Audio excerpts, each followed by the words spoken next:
Hello everyone, welcome to our YouTube channel LearnCept.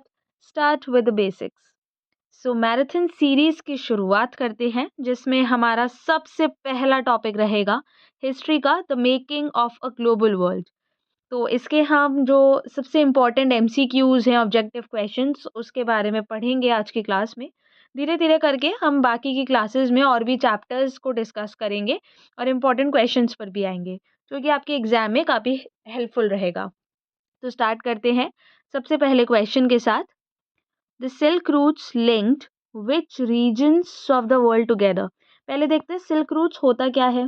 Silk roots एक तरीके से हमारा नेटवर्क ऑफ लैंड था जिसमें हमारे ऐसे लैंड आते थे, सी रूट्स आता था, लैंड के रूट्स आते थे जो कि एशिया से हमारे जुड़ते थे और भी सारे कॉन्टिनेंट से और भी एरियाज से। इसमें क्या था, हमारा ट्रेडिंग के लिए था ये सारा। तो एक तरीके से आप कह सकते हो ट्रेड लैंड था, ट्रेड रूट, जिसमें सबसे पहले तो हमारे सिल्क की ट्रेडिंग से शुरुआत हुई थी, पर धीरे धीरे करके स्पाइसेस पे भी हम शिफ्ट हुए थे। ये ब्रिटिशर्स के टाइम पे ही बनाया गया था। और कौन कौन से रीजन से जोड़ता था ये क्वेश्चन में पूछा है। तो ये हमारा है A option, Asia with Europe and Africa. Asia के साथ साथ यूरोप एंड अफ्रीका के पूरे एरियाज को इसमें कनेक्ट करा गया था, जिसमें गुड्स एंड आइडियाज का एक्सचेंज होता था, इंपोर्टिंग भी एक्सपोर्टिंग भी। ओके, नेक्स्ट है हमारा which of the following foods was introduce to Europe from the Americas after their discovery. तो कौन से ऐसे फूड आइटम्स थे या मतलब खाने की चीज़ें थी जो कि अमेरिका के पास तो पहले से ही था लेकिन बाद में उसे यूरोप में भी इंट्रोड्यूस करा गया था। तो ज़्यादातर आपके इसमें कॉमन फूड्स आते थे। ठीक है, कॉमन फूड्स में हमारा हो गया, हम कह सकते हैं पटेटोज़ आ गया, टमेटोज़ हो गया, मेज़ हो गया, जो कि अमेरिका में ओरिजिनेट हुए थे पर धीरे-धीरे करके इन्हें यूरोप में भी इंट्रोड्यूस करा गया था। तो ये आपका इसमें हो गया कॉमन फूड्स में सी ऑप्शन पटेटोज़। ठीक है, नेक्स्ट आते हैं why did the British government decide to abolish the corn laws. British government ने क्यों डिसाइड करा कि उन्हें कॉर्न लॉज को अबॉलिश कर देना चाहिए, मतलब हटा देना चाहिए। तो इसके लिए पहले हमें जानना पड़ेगा कि कॉर्न लॉज होते क्या हैं। तो कॉर्न लॉज थे हमारे ऐसे लॉज थे जो कि जिसमें ये था कि लैंडलॉर्ड्स जो थे, ब्रिटिश लैंडलॉर्ड्स, वो हमेशा प्राइजेस जो थे वो हाई रखेंगे किसी भी सामान की। लैंडलॉर्ड्स थे तो वो लैंड के बारे में हो गया, लेकिन इंडस्ट्रियलिस्ट के अकॉर्डिंग अगर देखा जाए तो इंडस्ट्रीज में जो सामान था उनके भी प्राइजेस बहुत हाई थे। तो हर चीज़ के प्राइजेस हाई रखेंगे विदाउट थिंकिंग अबाउट द आम जनता कि उन्हें किस चीज़ की ज़रूरत है किसकी नहीं, उसके बारे में कोई ख्याल नहीं था। क्योंकि ब्रिटिश गवर्नमेंट का मेन मोटिव ही यही था, प्रॉफिट मेकिंग का। तो इसीलिए ये बात रखी गई थी। लेकिन बहुत ज़्यादा इंडस्ट्रियलिस्ट ने प्रेशराइज़ करा, उसके बाद जाके इस लॉ को हटा दिया गया था।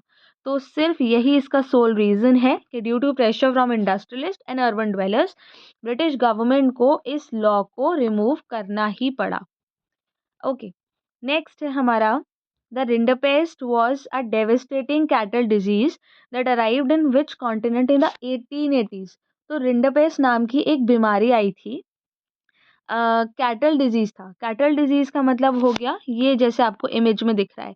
कैटल डिजीज़ हो गया कि आपका काउज़ हो गए, आपके बफ़ेलोज़ हो गए, तो इन सब के ये सारे के सारे आपके जहाँ रहते थे, उनमें बीमारी फैलना। ह्यूमन की डिजीज़ेज़ नहीं थी, कैटल्स की थी। इसको आपको कैटल प्लेग नाम से भी जाना जाता है।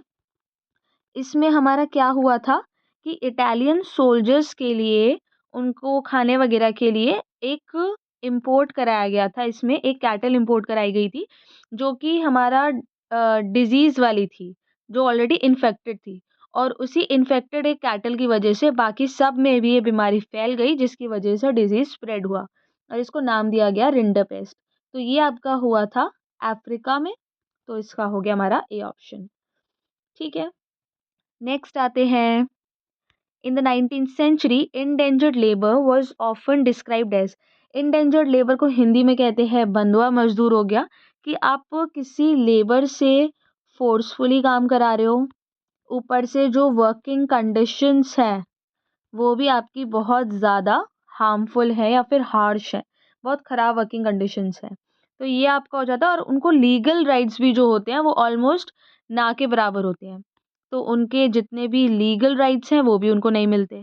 तो इस तरीके का जो लेबर का सिस्टम होता है उसको दिया गया था नाम सिस्टम ऑफ स्लेवरी। एक नया सिस्टम निकाला गया था स्लेवरी का। स्लेवरी का मतलब क्या होता है? स्लेवरी का मतलब ये होता है कि आप किसी को गुलाम बना के रखा है आपने।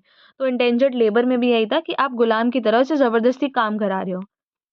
नेक्स्ट है हमारा व्हाट वाज होसे celebrated by endangered labours in Trinidad. तो होसे अब सेलिब्रेटेड वर्ड आ गया, तो मतलब या तो ये कोई फेस्टिवल है और it can be some kind of event. तो क्या था ये हमारा? होसे जो था एक तरीके से, B option is the correct answer, एक एनुअल मोहर्रम प्रोसेशन था जो कि त्रिनिदाद में मनाया जाता था, जो एक कार्निवल की तरह आपका ट्रांसफॉर्म हो गया था। इसमें आपके सारे रिलीजन के और सारे ही रेसेस के लोग पार्टिसिपेट किया करते थे। चाहे वो किसी भी रिलीजन के हो, किसी भी रेस के हो, सब लोग मिलके इसमें पार्टिसिपेट किया करते थे। ओके, नेक्स्ट है most Indian indentured labours came from which of the regions. तो सबसे ज़्यादा इंडेंजर्ड लेबर्स जो थे वो कौन से रीजन से बिलोंग करते थे, कौन से रीजन से आते थे? तो बहुत सारे रीजन से आते थे, लेकिन most of the labours belong to eastern UP and Bihar. सबसे ज़्यादा यहाँ पे थे। क्यों लेबर इतना ज़्यादा इंडेंजर्ड लेबर की तरह कन्वर्ट हो रहे थे? क्योंकि जो इंडस्ट्रीज़ थी वो धीरे धीरे करके डिक्लाइन होना शुरू हो गई थी। इंडस्ट्रीज़ के डिक्लाइन होने की वजह से बहुत ज़्यादा लोगों को प्रॉब्लम हो रही थी, उनके पास पैसे कमाने का ज़रिया नहीं था। जो रेंट था लैंड का वो भी इंक्रीज़ हो रहा था, उनको उसके लिए भी पैसे चाहिए थे और इसी वजह से उनको माइग्रेट करना पड़ा और माइग्रेशन के लिए उनको इंडेंजर्ड लेबर में ही कन्वर्ट होना पड़ा। तो ज़्यादातर इसमें लोग ईस्टर्न यूपी और बिहार के ही थे। नेक्स्ट आते हैं when did the great depression begin.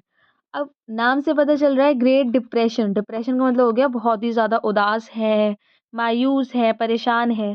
तो ग्रेट डिप्रेशन का जो टाइम था, कैसा टाइम था जिसमें आपका मार्केट जो था वो पूरा का पूरा क्रैश कर गया। आपका मार्केट डिक्लाइन हो गया, आपका जो स्टॉक था वो आपका डिक्रीज़ हो गया। स्टॉक की जगह तरह आपका प्रोडक्शन जो था और प्रोडक्शन के साथ-साथ आपका जो एम्प्लॉयमेंट था, दोनों डिक्रीज़ हो रहे थे। तो सब चीज़ जब डिक्लाइन हो रही है, वो आपका हो गया ग्रेट डिप्रेशन का टाइम कि सब सब निराशाजनक हो रहा है, सब परेशान हैं। तो ये जो हुआ था शुरू, ये 1929 के टाइम पर हुआ था। Okay, now next is who adopted the assembly line method for mass production of cars. तो असेंबली लाइन वाला मेथड जो था, मास प्रोडक्शन ऑफ कार्स हो गया, कार बनती थी, बहुत ही सारी कार्स बनती थी। मास प्रोडक्शन में होता था, मतलब मास में काम हो रहा है, बहुत बल्क में बन रही हैं कार्स।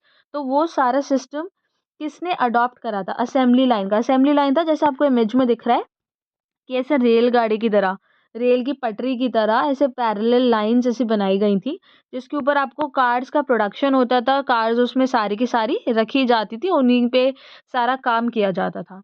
ईज़ी रहता था, चीप भी होता था और मैसिव स्केल पे गुड्स प्रोड्यूस करना बेटर रहता था। तो ये किसने अडॉप्ट करा था? ये हेनरी फोर्ड ने करा था ये सिस्टम को अडॉप्ट। इसके द्वारा उन्होंने बहुत सारी कार्स को चीप तरीके से बनाया और प्रोडक्शन में भी काफ़ी ज़्यादा हेल्प रही और ईज़िली प्रोडक्शन कंप्लीट भी हो पाया। नेक्स्ट है the Bretton Woods twins refer to which 2 organisations. अब क्योंकि इसमें ट्विन्स वर्ड आ रहा है तो मतलब 2 ऑर्गेनाइज़ेशन के बारे में बात हो रही है। तो ब्रेटन वुड्स ट्विन्स कौन-सी 2 ऑर्गेनाइज़ेशन को बोला जाता था? UN and WHO, IMF and world bank, WTO and UNICEF, G seven and जी77। तो correct option will be IMF, Indian monetary fund and world bank. इन दोनों को बोला जाता था। ये दोनों ही इसलिए बोला जाता था क्योंकि दोनों ही 1944 के कॉन्फ्रेंस में दोनों को क्रिएट करा गया था। इन दोनों का क्रिएशन हुआ था 1944 की कॉन्फ्रेंस में और दोनों का ही जो मोटिव था वो कॉन्फ्रेंस में जो मोटिव था वो आपका था global economic stability. Global economic stability क्या हो गया आपका? कि आपकी ग्लोबल लेवल पे मतलब वर्ल्ड लेवल पे इकोनॉमी की स्टेबिलिटी हो। इकोनॉमी की मतलब फाइनेंशियल टर्म्स में स्टेबिलिटी हो, सब कुछ एक तरीके से फ्लक्चुएट ना हो, बार बार फ्लिकर ना करे, आपका ठहर जाए, इकोनॉमी अच्छे से ग्रो कर सके, डेवलप कर सके। Okay, next is what was the main demand of G77 countries. Main demand क्या थी G77 कंट्रीज का? इसमें डेवलपिंग नेशंस आपके आते थे ज़्यादातर। तो डेवलपिंग नेशंस के लिए G77 जो था वो बनाया गया था। इसमें जो भी कंट्रीज शामिल थी वो चाहती थी एक इकोनॉमिक नया ऑर्डर बनाया जाए, क्योंकि ज़्यादातर पहले सब ब्रेटन वुड्स सिस्टम के बेसिस पर ही इकोनॉमी स्टेबिलिटी को चाहते थे लोग। लेकिन वो ऐसा चाहते थे G77 वाले कि उनके लिए एक अलग से सिस्टम बनाया जाए इकोनॉमिक ऑर्डर का। तो इसमें आपका आएगा A option is the correct answer. A new international economic order NIEO, जिसके अकॉर्डिंग सिर्फ ब्रेटन वुड सिस्टम को ही फॉलो ना करा जाए बल्कि नए इकोनॉमिक पॉलिसीज बनाई जाएं जो और भी ज़्यादा बेटर हो और एक इकोनॉमी को, एक कंट्री की इकोनॉमी को और ज़्यादा डेवलपिंग की जगह डेवलप्ड में कन्वर्ट कर सकें। नेक्स्ट है हमारा, in mythical terms El Dorado was fabled city of. El Dorado नाम की एक सिटी जो कि यूरोपियंस बहुत ज़्यादा ऑब्सेस थे एल डोराडो नाम की एक सिटी को ढूंढने के लिए, तो उन्होंने एक पूरा का पूरा एक सिटी बिल्ड करवा दिया जो कि गोल्ड से बना हुआ था। और ये कहाँ पर लोकेटेड है? हमारा साउथ अमेरिका में। ठीक है, तो ये तो बस इसका एक ही क्वेश्चन है और ज़्यादा इसके क्वेश्चन नहीं है। Next is smallpox was used as a powerful weapon of conquest against which region. Smallpox आपका एक तरीके का डिजीज है। तो ये डिजीज जो था, डिजीज को यूज करा गया था एज अ वेपन ताकि किसी और रीजन पे हम विजय प्राप्त कर सकें और उसके ऊपर कब्जा कर सकें।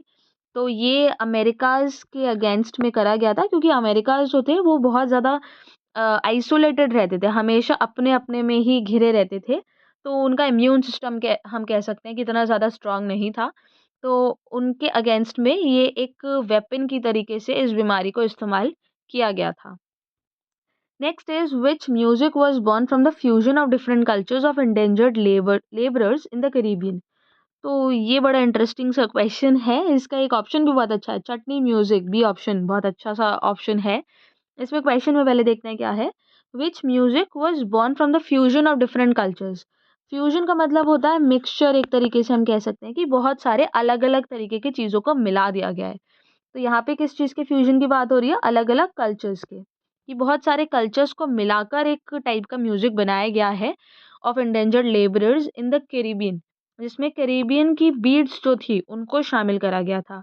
अब फ्यूजन वर्ड आ रहा है, मिक्सचर हो रहा है, तो इससे तो बहुत इजीली आप लिख पाओगे चटनी म्यूजिक। चटनी कैसे बनती है? उसमें आपने धनिया डाल दिया, नमक डाल दिया, जीरा डाल दिया और भी बहुत सारी चीज़ें डाल दी जो जो पसंद है, मिर्ची डाल दी, सबका मिक्सचर हो जाता है, फ्यूजन हो जाता है और फिर कुछ बढ़िया से बन के निकलता है। तो ये आ गया चटनी म्यूजिक, जिसमें बहुत सारी चीज़ों को मिक्स करा और मिक्स करके एक टाइप का म्यूजिक क्रिएट करा। ठीक है, next and last question for today's class. The canal colonies were established in which Indian state. Canal colonies को कौन से इंडियन स्टेट में स्टेब्लिश करा गया था? पहले तो कैनल कॉलोनीज होती क्या है? कैनल वाली कॉलोनीज होती है, कैनल होता है आपका इरिगेशन के लिए जो लेन्स बनाई जाती थी एग्रीकल्चरल फील्ड्स में। तो ये आपका एग्रीकल्चरल सेटलमेंट के लिए हेल्पफुल था।